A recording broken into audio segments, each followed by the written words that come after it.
Bonjour et bienvenue dans cette nouvelle leçon dans laquelle je vais t'apprendre à réaliser une soustraction par la méthode dite de l'emprunt ou par cassage. Commençons de suite avec le premier exemple dans lequel on va réaliser la soustraction 325 moins 187. Donc on commence ici, 5 moins 7. 5 moins 7, je ne peux pas. Du coup, qu'est-ce que l'on fait? Eh bien, on va rajouter plus 10 au chiffre 5, c'est-à-dire le chiffre des unités.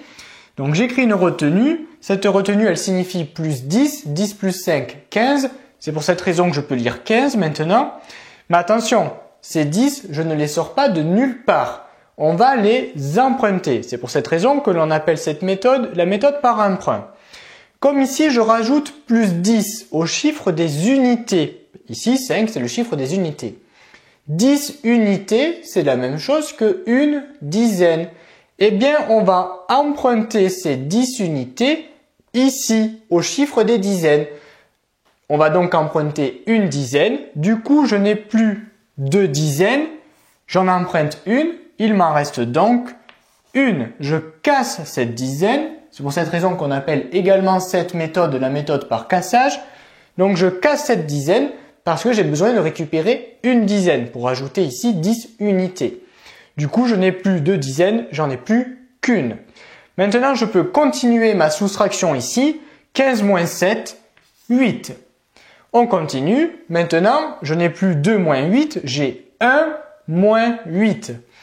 1 moins 8, je ne peux pas. Donc, on va rajouter plus 10 au chiffre des dizaines. 10 dizaines. Je vais rajouter plus 10. Donc, je vais écrire déjà la retenue. 10 plus 1, 11. C'est pour ça qu'on lit 11. Mais ces 10 dizaines, je vais les emprunter ici. Parce que 10 dizaines, c'est égal à une centaine. Du coup, je casse cette centaine. J'emprunte une centaine. Il m'en reste plus que 2. Je continue à présent la soustraction. 11 moins 8, 3. Et enfin, on termine. 2 moins 1, 1. Ainsi, 325 moins 187 égale 138.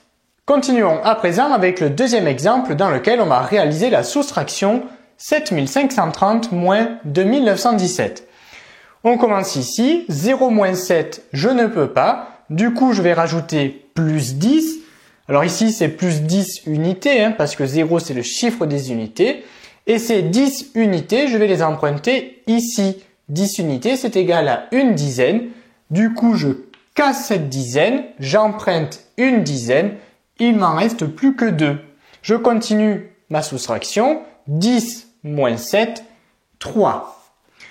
À présent, on continue ici. 2 moins 1, ça je peux, ça fait 1. Ici, je dois faire 5 moins 9. 5 moins 9, je ne peux pas. Donc, on va rajouter plus 10, 10 plus 5, 15, c'est pour ça qu'on peut lire 15. Attention, ici 5 c'est le chiffre des centaines, donc je rajoute 10 centaines. Et 10 centaines, c'est la même chose que 1 millier. C'est pour cette raison qu'on va emprunter ici 1 millier. Je n'ai plus 7 milliers, j'en ai plus que 6. Je continue à présent ma soustraction. 15 moins 9, 6. Et enfin, on termine. 6 moins 2, 4. 7530 moins 2917 égale 4613. Terminons à présent cette leçon avec un troisième exemple. Alors ce troisième exemple, je ne l'ai pas choisi au hasard parce que je voulais te montrer que la technique de la soustraction par emprunt n'est pas appropriée dès lors que l'on a plusieurs zéros dans le nombre du haut, comme c'est le cas ici. Donc on va commencer ici. 0 moins 6. 0 moins 6, je ne peux pas. Donc, pour pouvoir rajouter plus 10 ici, il faut que j'emprunte 1 ici. Mais tu te rends compte qu'ici, je ne peux pas emprunter 1, puisqu'ici, j'ai un 0. Donc maintenant, on va essayer d'emprunter ici. C'est-à-dire, pour pouvoir rajouter plus 10 ici, il faut que j'emprunte 1 ici. Mais je ne peux toujours pas le faire, parce qu'ici, j'ai un 0. Maintenant, je suis ici. Je vais donc ajouter plus 10 ici, c'est-à-dire au chiffre des centaines.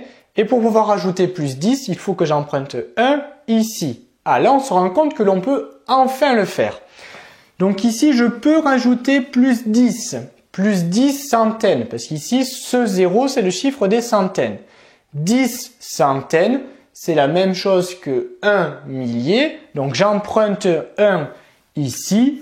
Du coup, je n'ai plus 6, mais 5. Mais ça ne résout toujours pas mon problème pour pouvoir réaliser la soustraction ici. Parce qu'il faut bien que je commence par faire 0 moins 6 ici. Ici, pour rajouter plus 10, il faut que j'emprunte 1 ici. Je ne peux toujours pas emprunter 1 ici parce que j'ai un 0. Maintenant, on va essayer d'ajouter 10 ici. Pour pouvoir ajouter 10 ici, il faut que j'emprunte 1 ici. Et maintenant, c'est possible parce qu'ici, je n'ai plus 0, j'ai 10. Donc, pour pouvoir ajouter 10 ici, eh bien, je vais emprunter une centaine ici. Pour pouvoir ajouter 10 au chiffre des dizaines, je vais emprunter une centaine. Maintenant, j'ai 10 centaines. Donc, je casse tout ça.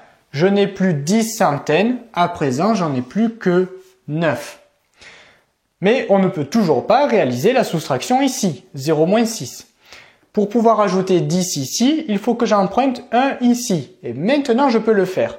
Je peux le faire parce qu'ici, j'ai 10 dizaines. Donc, je rajoute plus 10 au chiffre des unités. Donc, pour pouvoir ajouter plus 10, il faut que j'emprunte une dizaine. Ici, j'en ai 10. Donc, je casse les 10. Il m'en reste plus que 9. Et maintenant, je peux enfin réaliser ma soustraction. 10 moins 6, 4. Et après, ça va aller plus vite. Je peux réaliser 9 moins 3, 6, 9 moins 4, 5, et enfin 5 moins 1, 4. Donc tu te rends compte que la méthode de la soustraction par emprunt, elle n'est pas très appropriée dès lors que le nombre du haut comporte plusieurs zéros. C'est pour cette raison que l'on va privilégier dans ces cas la soustraction avec retenue. Cette leçon est désormais terminée. J'espère qu'elle t'aura plu. N'hésite pas à t'abonner à la chaîne afin de ne rater aucune de nos prochaines vidéos. Et on te dit à très vite dans une autre vidéo de Petit Savant.